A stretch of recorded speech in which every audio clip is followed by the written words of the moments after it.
ഡൽഹിയിലെ ബുരാരിയിൽ നടന്ന ഭീതിയും ദുരൂഹതയും നിറഞ്ഞ ഒരു സംഭവമാണ് നിധിയുടെ നിഴൽ. ബുരാരിയിലെ 11 പേരുടെ രഹസ്യം. ഡൽഹി 2018. പുതിയ സൂര്യൻ ഉദിച്ചുവന്ന ആ ഞായറാഴ്ച 2018 ജൂലൈ 1. ഡൽഹിയിലെ ബുരാരി ഗ്രാമം അതിന്റെ പതിവ് തിരക്കുകളിലേക്ക് ഉണരുകയായിരുന്നു. ശാന്തസുന്ദരമായ അന്തരീക്ഷം തകർത്തെറിഞ്ഞുകൊണ്ട് പെട്ടെന്ന് ഒരു നിലവിളി ഉയർന്നു. സന്ത് നഗർ കോളനിയിലെ 3 നില വീടിന്റെ വാതിൽ തുറന്നപ്പോൾ കണ്ട കാഴ്ച ആരെയും മരവിപ്പിക്കുന്നതായിരുന്നു. ഭാട്ടിയ കുടുംബത്തിലെ അല്ലെങ്കിൽ ചുണ്ടാവാത്ത് കുടുംബത്തിലെ 11 പേർ.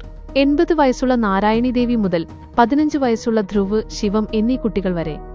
വീട്ടിലെ 10 പേർ മുകൾ നിലയിൽ തൂങ്ങിമരിച്ച നിലയിൽ, കണ്ണുകൾ കെട്ടി വായട്ടയെ പൊട്ടിച്ച് കൈകൾ പിന്നിലേക്ക് കെട്ടിയ നിലയിൽ. നാരായണി ദേവി മാത്രം താഴത്തെ നിലയിൽ, കഴുത്തു ഞെരിഞ്ഞ നിലയിൽ. ഒരു കൂട്ടക്കൊലയോ അതോ ആത്മഹത്യയോ? അയൽക്കാരുടെ ആ ഞെട്ടൽ. ഈ കുടുംബം പ്രദേശത്ത് എല്ലാവർക്കും പ്രിയപ്പെട്ടവരായിരുന്നു. പലചരക്കുകടയും പ്ലൈവുഡ് കടയും നടത്തിയിരുന്ന അവർ സമ്പന്നരും സന്തോഷവാന്മാരുമായിരുന്നു.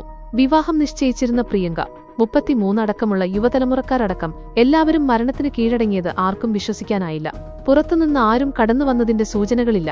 വീടിന്റെ മുൻവാതിൽ പോലും തുറന്നു കിടക്കുന്നു. പോലീസ് ഇത് കൂട്ടക്കൊലയല്ല, കൂട്ടാത്മഹത്യയാകാനുള്ള സാധ്യതകളാണ് ആദ്യം കണ്ടത്.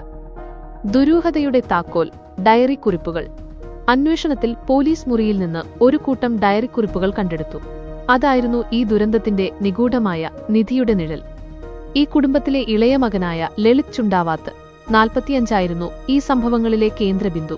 2007 ലളിതിന്റെ അച്ഛൻ ഭോപാൽ സിംഗ് മരിച്ചതിനുശേഷം ലളിത് മാനസികമായി തളർന്നുപോയിരുന്നു. കുറച്ചു കാലത്തിനുശേഷം അച്ഛന്റെ ആത്മാവ് തന്നോട് സംസാരിക്കുന്നുവെന്ന് ലളിത് വിശ്വസിച്ചു തുടങ്ങി. ഈ ഡയറി കുറിപ്പുകളെല്ലാം അച്ഛന്റെ നിർദ്ദേശങ്ങളായിരുന്നു. അവയിൽ എഴുതിയിരുന്നത് ഇതാണ്: വലിയൊരു നിധി നിങ്ങളെ കാത്തിരിക്കുന്നു. മോക്ഷം നേടാനുള്ള വഴി വടവൃക്ഷ പൂജയിലൂടെയാണ്. കണ്ണുകൾ കെട്ടി വായ മൂടി കൈകൾ പിന്നിലേക്ക് കെട്ടി കൂട്ടായി തൂങ്ങുമ്പോൾ നിങ്ങളെ രക്ഷിക്കാൻ ദൈവം വരും. നിങ്ങൾക്കുവേണ്ടി ഒരാൾ ത്യാഗം ചെയ്യണം. അത് അമ്മ നാരായണി ദേവിയാകാം. ലളിത് കുടുംബത്തിലെ കാരണവരായി മാറി. എല്ലാവരും അദ്ദേഹത്തെ വിശ്വസിച്ചു. അച്ഛന്റെ ആത്മാവ് തങ്ങളെ നല്ല ഭാവിക്കായി ഒരുക്കുകയാണെന്ന് അവർ ഉറച്ചു വിശ്വസിച്ചു.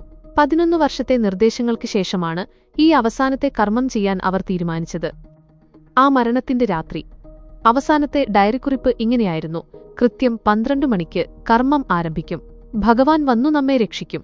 ഒരു രാത്രി വൈകി അവർ ഡയറിയിൽ പറഞ്ഞതുപോലെ കർമ്മങ്ങൾ ചെയ്തു. 1. നാരായണി ദേവിയെ കഴുത്ത് ഞെരിച്ചു കൊലപ്പെടുത്തി അവർക്ക് മോക്ഷം നൽകി. 2.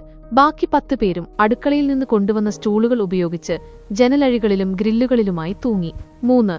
ഒരു ഭക്തിപരമായ കർമ്മം എന്ന വിശ്വാസത്തിൽ രക്ഷപ്പെടാനുള്ള ശ്രമങ്ങളോ ബലപ്രയോഗത്തിന്റെ ലക്ഷണങ്ങളോ അവിടെ ഉണ്ടായിരുന്നില്ല. പോലീസ് അന്വേഷണത്തിലും ഫോറൻസിക് റിപ്പോർട്ടുകളിലും ഒരു ബാഹ്യശക്തിയുടെ ഇടപെടലുമില്ലെന്ന് തെളിഞ്ഞു.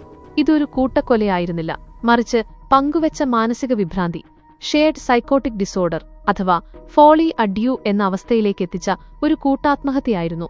ലളിതിന്റെ ശക്തമായ വിശ്വാസം മറ്റ് 10 പേരെയും അത്രയും ശക്തമായി സ്വാധീനിച്ചു. അങ്ങനെ 2018 ജൂലൈ 1 ഒരു നല്ല ഭാവിയും നിധിയും കാത്തിരിക്കുന്നതായി വിശ്വസിച്ചുകൊണ്ട് 11 പേർ ചേതനയറ്റ് കിടന്നു. ബുരാരി വീട് ദുരൂഹതയുടെയും അഗാധമായ വിശ്വാസത്തിന്റെയും ഭീതിജനകമായ ഓർമ്മപ്പെടുത്തലായി ഇന്നും നിലനിൽക്കുന്നു.